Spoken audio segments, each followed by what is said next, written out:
بالله من الشيطان الرجيم بسم الله الرحمن الرحيم إن الذين قالوا ربنا الله ثم استقاموا السلام عليكم ورحمة الله وبركاته. إن الحمد لله نحمده ونستعينه ونستغفره ونعوذ بالله من شرور أنفسنا ومن سيئات أعمالنا من يهده الله فلا مضل له ومن يضلل فلا هادي له ونشهد أن لا إله إلا الله وحده لا شريك له وأشهد أن محمدا عبده ورسوله أما بعد. اللهم صل على محمد وعلى آل محمد كما صليت على إبراهيم وعلى آل إبراهيم إنك حميد مجيد. اللهم بارك على محمد وعلى آل محمد كما باركت على إبراهيم وعلى آل إبراهيم إنك حميد مجيد. قال نبينا صلى الله عليه وسلم إن أصدق الحديث كتاب الله وأحسن الهدي هدي محمد صلى الله عليه وسلم وشر الأمور محدثاتها وكل محدثة بدعة وكل بدعة ضلالة وكل ضلالة في النار. فقد قال الله تعالى في القرآن العليم والفرقان المجيد أعوذ بالله من الشيطان الرجيم بسم الله الرحمن الرحيم. يا أيها الناس اتقوا ربكم الذي خلقكم من نفس واحدة وخلق منها زوجها وبث منهما رجالا كثيرا ونساء واتقوا الله الذي تساءلون به والأرحام إن الله كان عليكم رقيبا. يا أيها الذين آمنوا اتقوا الله حق تقاته ولا تموتن إلا وأنتم مسلمون. يا أيها الذين آمنوا اتقوا الله وقولوا قولا سديدا يصلح لكم أعمالكم ويغفر لكم ذنوبكم وَمَن يُطِعِ اللَّهَ وَرَسُولَهُ فَقَدْ فَازَ فَوْزًا عَظِيمًا. Dear brothers and sisters in Islam, we welcome you all for the series which is happening during the month of Ramadan. We are going through the topic, the science of Hadith. This is a very essential topic for all of us because Allah subhanahu wa ta'ala says that you follow whatever is been revealed to you. Now when people say that if only Quran is revealed to Prophet Mohamed sallallahu alaihi wasallam, there are a lot of things which becomes void for us. There are a lot of things upon which we cannot take any derivations directly from the Quran. So Allah subhanahu wa ta'ala has sent the Prophet yatlu alayhi ayatihi wa yuzakkihim. Like Allah subhanahu wa ta'ala mentions in the Quran, the duty of the Prophet is to teach the verses of the Quran, وَيُزَكِّهِمْ and to purify them, وَيُعَلِّمُهُمُ الْكِتَابَ وَالْحِكْمَةَ. Apart from that, this messenger will be given a divine book, the Kitab, and Hikmah, and the wisdom. And the wisdom of Prophet Muhammad sallallahu alaihi wasallam is required, is necessary for a Muslim to do his day-to-day deeds, be it a worship or take any other ruling for that matter. Having said that, we briefly saw about the different generations of the scholars of Hadith who were instrumental in getting us all the authentic narrations of Prophet Muhammad sallallahu alaihi wasallam. Lastly, we saw the distinguishing factors of Imam Bukhari and Imam Muslim, the works of these two scholars which were prominent in the science of Hadith. And this is the reason why these two books are called as Sahihaini, the two authentic texts. Going by that one, let's proceed to understand more about the research. Though the research work of Imam Bukhari and Imam Muslim were alike, there is a subtle difference between the research of Imam Bukhari versus Imam Muslim, and that is specific with respect to categorizing the narrator as to whether this narrator 1 transmits the news to narrator 2, and the categorization of this hadith is also based upon the overlap of these two narrators, the lifespan of these two narrators. For example, if a narrator 1 narrates a news and the narrator 2 claims that he got this news from narrator 1, if this is the case, we should also understand that the narrator 2 and narrator 1 should have been in the same era. They should have been in the same appropriate, there should be an appropriate overlap between them. For example, if narrator 1 died in Hijri 80 and if narrator 2 was born in Hijri 85, there is no overlap, so that this hadith cannot be taken as an authentic text. However, if there is a subtle, as a small overlap, like if the narrator 1 dies in Hijri 80 and narrator 2 dies, is born in Hijri 79, there is only an overlap of 1 year. For the narrator 2 will be just 1 year old when narrator 1 was living. So if this narrator 2 claims that he got a news from narrator 1, this cannot be taken into consideration. This overlap, what I mean, has to be substantial. For example, if narrator 1 lived until Hijri 80, minimum the narrator 2 should have been born by Hijri 65, so that there is an overlap of 15 years. None of the narrators will narrate hadith at the age of 5. So taking that into consideration, at least by the time when narrator 1 has achieved the stage of an youth, he has become a youth, until he becomes youth, you cannot take that into consideration. At least if he attains the stage of a youth, you can consider that narrator 2 has met narrator 1 and the narration whatever he says cites narrator 1 as a reference is true. So this is one of the yardstick of categorizing the hadith.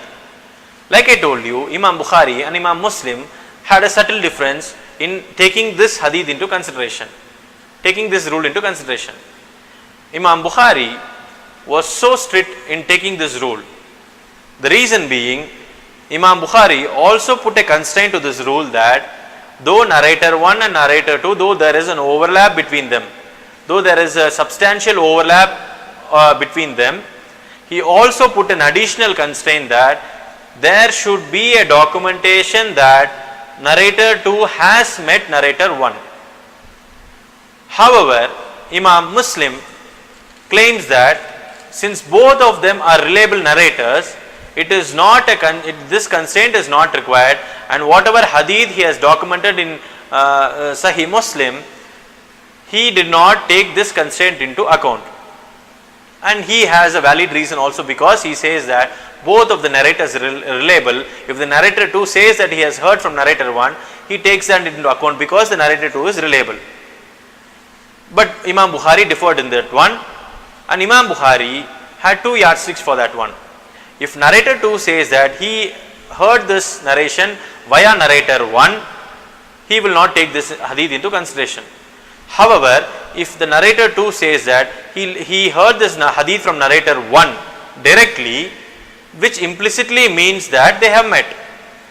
Otherwise, there should be an authentic documentation of history that narrator 2 and narrator 1 have met at least once in their lifetime. For example, like I told you about the first generation of scholars who were confined to that specific region.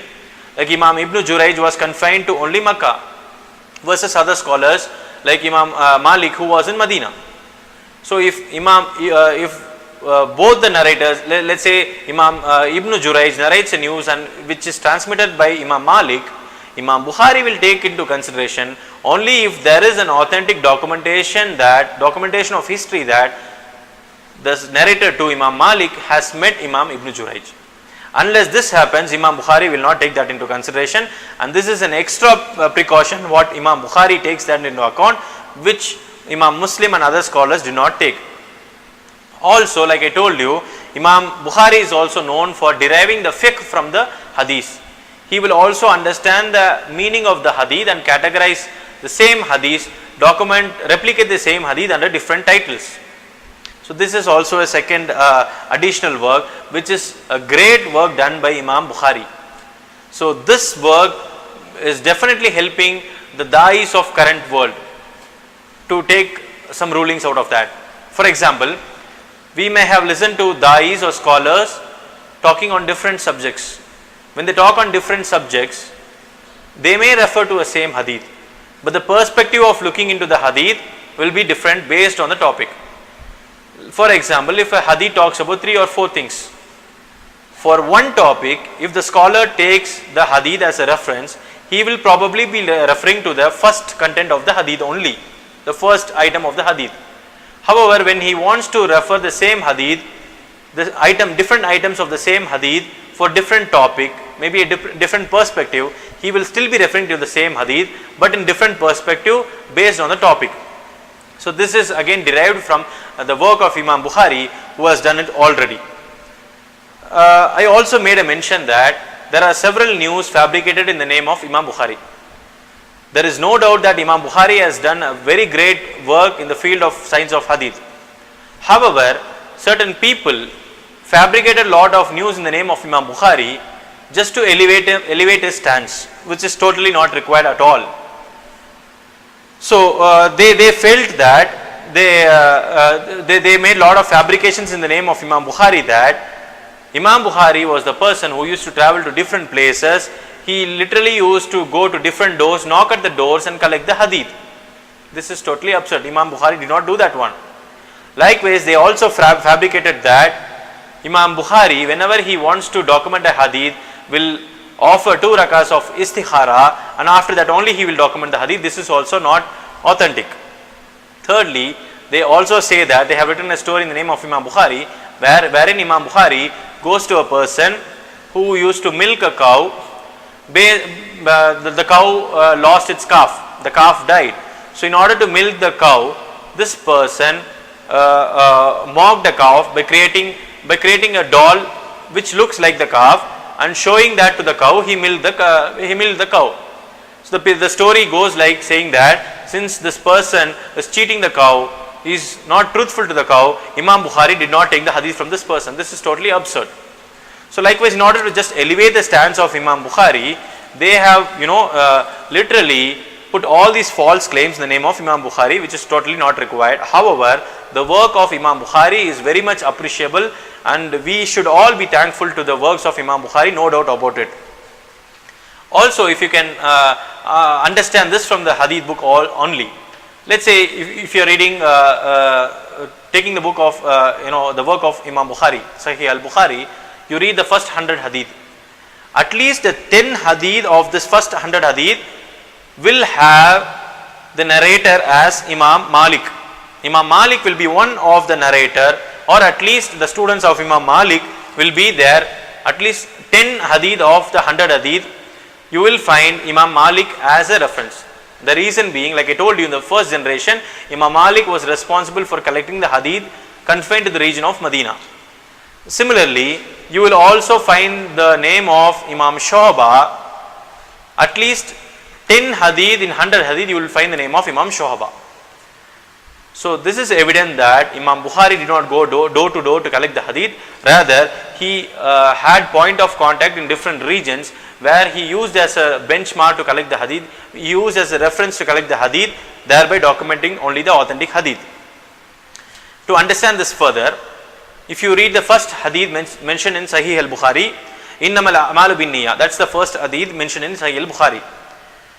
In the translations, in the regional language or in English for that matter, only the hadith will be mentioned.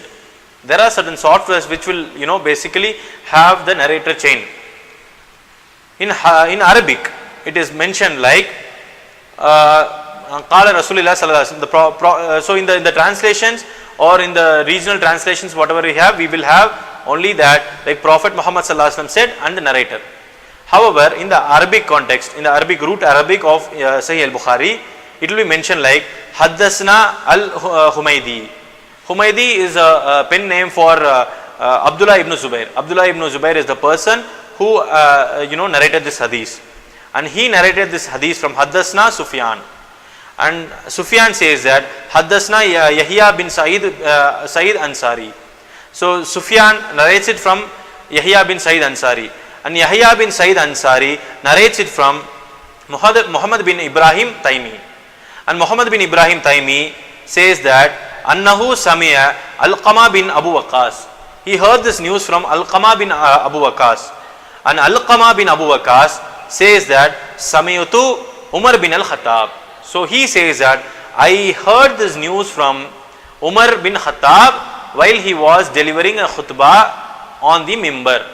While Umar bin Khattab was delivering a sermon on the mimbar, I heard this hadith, and the hadith is innamal a'malu binniyah.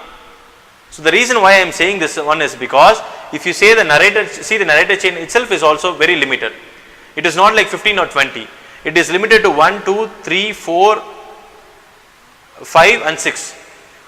The sixth narrator is a Sahabi, Umar radiallahu anhu. So this is the beauty of the work of Imam Bukhari. Secondly, Imam Bukhari did not go to doorsteps to collect the hadith. Likewise, if you read the second hadith of Imam Bukhari, you will find the reference of Hadasna Imam Malik. So Hadasna Abdullah ibn Yusuf. Abdullah bin Yusuf is a student of Imam Malik. So Abdullah bin Yusuf is a student of Malik. So probably this hadith is collected from the narrator living in Medina. Likewise, you can also find the hadith narrated by Shuhaba or the students of Shuhaba or student of Shuhaba. All that will be obvious from the hadith mentioned in Sahih al-Bukhari. So this is giving us a clear understanding of how the third generation scholars of hadith categorize the hadith. Apart from that, it is also evident that they limited the narrators to the minimum count as possible. Apart from that, they did not go door to door to collect the hadith. Rather they collected the hadith in a smart way by going to the people who is known to collect the hadith in that particular region. The point of contact remains limited, so that their task of collecting the hadith becomes easier. They spend their energy in categorizing the hadith into Sahih and Dhaif. They spend their energy in understanding the fiqh of the hadith and bringing that in under different titles in the hadith kitab. So these are the beauties of the works done by the third generation scholars. Now coming to the fourth generation of scholars. In the end of third generation scholars, the work of collecting the hadith is stopped.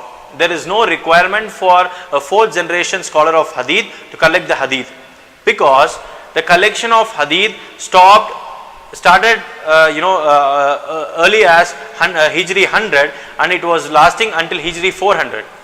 After Hijri 400, none of the scholars had any requirement to collect the hadith, because pretty much everything were collected. For example, a person living in the 21st century now cannot claim that I heard this hadith from Prophet Mohamed sallallahu alaihi wasallam, because almost everything is already documented. And even if a person says that he has heard this hadith from Prophet Muhammad sallallahu alaihi wasallam, there is no way to check, because the sanad, the transmitter chain cannot be established until Prophet Muhammad sallallahu alaihi wasallam. So in Hijri 400, all the collection of the hadiths were all complete. In the fourth generation, there were prominent scholars. The prominent scholars did not have a necessity to collect the hadith. However, the prominent scholars like Daraqutni, Tabrani, Ibn Khuzaimah, Hakim, Imam Bayhaqi, Imam Ibn Hibban are all known like prominent scholars in the fourth generation. They used the same shart, they used the same condition as devised by the prominent scholars like Imam Bukhari and Muslim to categorize the hadith based on Sahih and Dhaif. They also claim that they have gone a step ahead to collect few missing hadith what was missed out by Imam Bukhari and Imam Muslim. These scholars of fourth generation say that Imam Bukhari and Imam Muslim have collected the hadith as much as possible.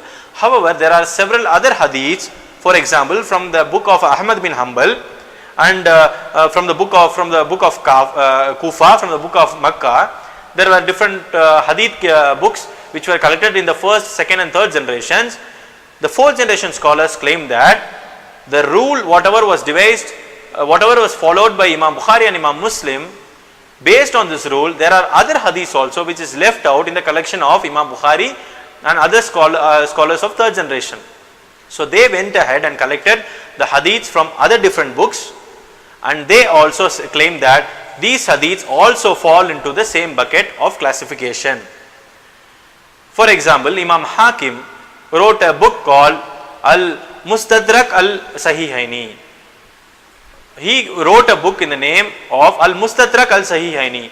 The hadiths missed out in Al-Sahihaini. Al-Sahihaini is nothing but Sahih Muslim and Sahih Bukhari. So Imam Hakim wrote a book called as the left out of Al-Sahihaini, the left out of the two authentic texts, and he collected different hadith from the different hadith books. However, the future generation Imams, like Imam Dahami for that matter, felt that Imam Bukhari and Imam Muslim have almost completed the task of collecting the Sahih and Daif Hadith, and whatever Imam Hakim has collected, he almost filtered 50% of the Hadith, claiming that this do not fit into the categorization as devised by Imam Bukhari and Imam Muslim. There are two reasons for that one. Reason one, there may be narrators with same name, because narrators may be with same name, different narrators living in different regions may be with the same name. So it could either be a problem of mistaken identity, whatever Imam Hakim has documented could be a problem of mistaken identity, number one. Number two, the same hadith will be transmitted via multiple routes. For example, like I told you about the first hadith of Sahih al-Bukhari, where it is mentioned that Umar bin al-Khattab delivered a sermon on the mimbar. He delivered a khutbah on the mimbar, innamal a'malu bin niyyah. So all your actions are judged based on your intentions. So if he delivers a khutbah on the mimbar, standing on the mimbar, it is evident that apart from a single narrator, there were other people in the crowd.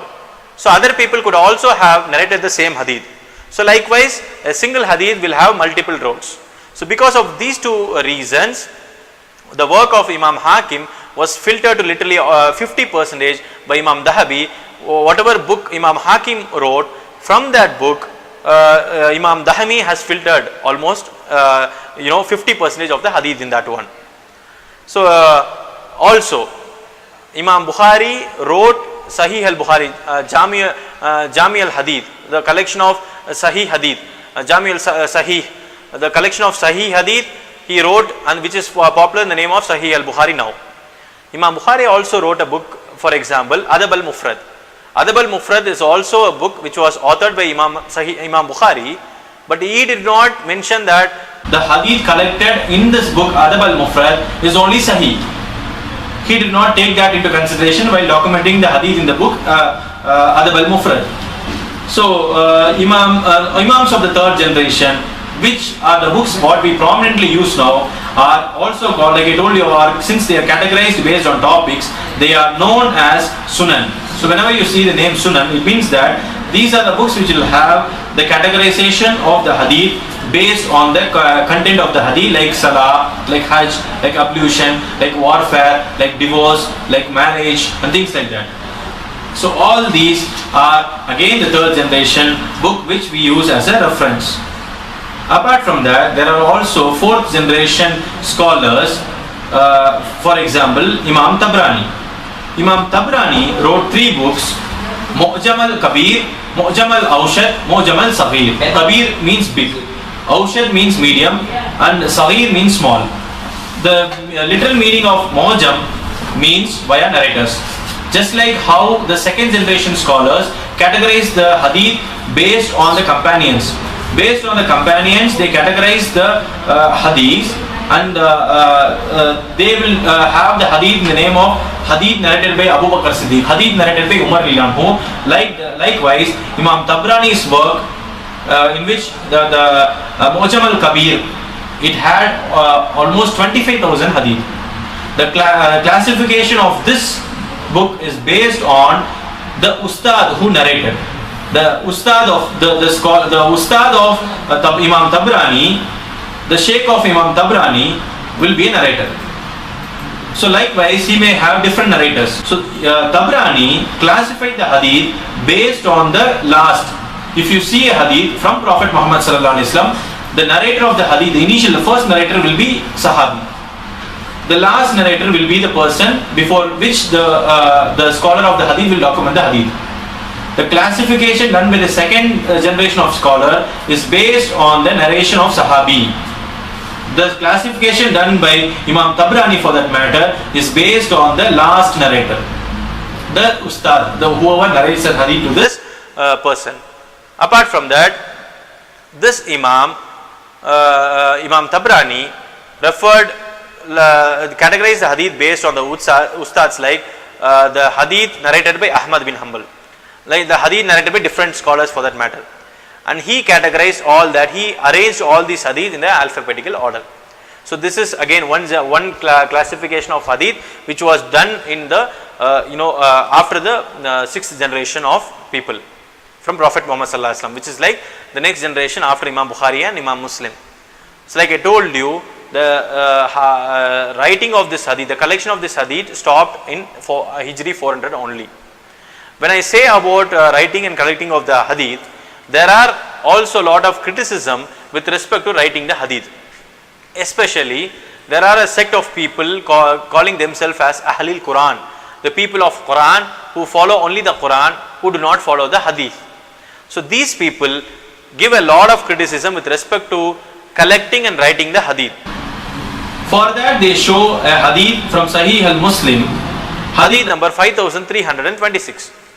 Though they claim that you should not follow hadith, still they show a reference from the hadith that this hadith is reference for that. This itself is absurd. See, their argument is not to follow a hadith. And what is the proof for that? They are again showing from the hadith. The hadith goes like this: La taktibu anni ghayr al-Qur'ana wama kadabuhu fal yamhu. The hadith goes like this, saying that do not write anything apart from Quran. Like Prophet Muhammad sallallahu alaihi wasallam saying the people, do not write anything apart from Quran. Waman katubuhu, and if at all you have written, fal yamhihu, you erase that one. So this is mentioned in Sahih al-Muslim, hadith number 5326. These people, especially the people Ahlul Quran, say that there are discrepancies in the hadith, and there is a hadith of Prophet Muhammad sallallahu alaihi wasallam which says that do not write hadith, so it is not a duty of a Muslim to follow the hadith. However, in contrary to this one, there are several hadiths which is authentic. For example, Abu Huraira, Sahabi Abu Huraira radhiyallahu anhu was criticized for narrating lot of hadith. Upon this, Abu Huraira that claims, which is mentioned in Sahih al-Bukhari, hadith number 113, that I am being criticized for narrating numerous hadiths. However, there is also a person by name Abdullah ibn Amr. Abdullah bin Amr used to narrate more hadiths than the hadiths narrated by me. And the reason why Abdullah ibn Amr narrated so many hadiths compared to me, more hadiths compared to me, is because Abdullah ibn Amr used to write the hadiths of Prophet Muhammad sallallahu alaihi wasallam. This is proof number one. This is an authentic proof from Sahih al-Bukhari, which is giving us a clear indication that hadiths can be written, number one. Secondly, we also talked about this hadith in the first part of the series, where where a person by name Abu Shah comes to Prophet Muhammad sallallahu alaihi wasallam asking for a ruling on cutting the idhkir. Idhkir is like a hay grass. Usually the Prophet Muhammad sallallahu alaihi wasallam forbade people from cutting any grass during the time of ihram. When people are performing Hajj or Umrah, when they are in the state of ihram, they are forbidden to cut any grass. So there is only an exception to this rule, where Prophet Muhammad sallallahu alaihi wasallam gave an exception, illallah idkhir. Apart from idkhir, you are not supposed to cut anything. Upon that, Abu Shah is the person who wanted this in writing. So Prophet Muhammad sallallahu alaihi wasallam orders people, which is mentioned in Sahih al-Bukhari, hadith number 2434, where Prophet Muhammad sallallahu alaihi wasallam says that uktubuhu Abi Shah, you write for Abu Shah. He ordered the companions of Prophet Muhammad sallallahu alaihi wasallam to write for Abu Shah, so that he takes that hadith in place. So this is a second reference from hadith where there is a direct proof for us to write hadith. Thirdly, the people, especially Shias, used to fabricate lot of news in the name of Ali radhiyallahu anhu. They went ahead to the extent of claiming that Prophet Muhammad sallallahu alaihi wasallam has given wisdom to other people, and he has given a special wisdom to Ali radhiyallahu anhu. So upon that, Ali radhiyallahu anhu refutes this claim, saying that people are telling that I have got a special knowledge from Prophet Muhammad sallallahu alaihi wasallam. No, that is not the case. I have got only whatever is been given to you, or whatever has been given to you is only given to me. I did not get anything extra from Prophet Muhammad sallallahu alaihi wasallam. However, if you feel that I have got something extra, he shows a note saying that few hadiths I have written, whatever Prophet Muhammad sallallahu alaihi wasallam has said to me, so those are here, and he shows them a note. What does this mean? This means that Prophet Muhammad sallallahu alaihi wasallam did not forbade Ali radhiyallahu anhu to write hadith. So all these proofs are evident that one cannot claim that hadiths cannot be written. And how do you understand the hadith which talks about erasing the hadiths? If at all a person writes other than Quran, erase it. That we can understand by understanding that that commandment is specific to people writing Quran. Prophet Muhammad sallallahu alaihi wasallam appointed several people to write the Quran. If the people writing the Quran write the hadith also, it will be confusing for people to differentiate between what is Quran and what is hadith. So in order to show the differentiation, Prophet Muhammad sallallahu alaihi wasallam forbade people writing the Quran to write the hadith. Meaning, if they write the Quran and if they write the hadith, if they do not differentiate between the Quran and hadith, it becomes confusing for the people. So this is the very reason why Prophet Muhammad sallallahu alaihi wasallam forbade the people writing Quran to write the hadith. However, there are other hadiths where Prophet Muhammad sallallahu alaihi wasallam allowed people to write hadith, allowed people to document the hadith. So this brings us to the end of this session, where we talked about the works of the third generation, the fourth generation and the fifth generation scholars of hadith, and hope whatever we heard is of useful. And inshallah in the coming days, let's dwell deep into the science of hadith and understand as much as possible. I sincerely pray to Allah subhanahu wa ta'ala that let him make us firm in the religion, to understand this religion better and follow this religion better. Wa akhiru da'wana alhamdulillahi rabbil alamin. Assalamu alaikum wa rahmatullahi wa barakatuh. فاستعذ بالله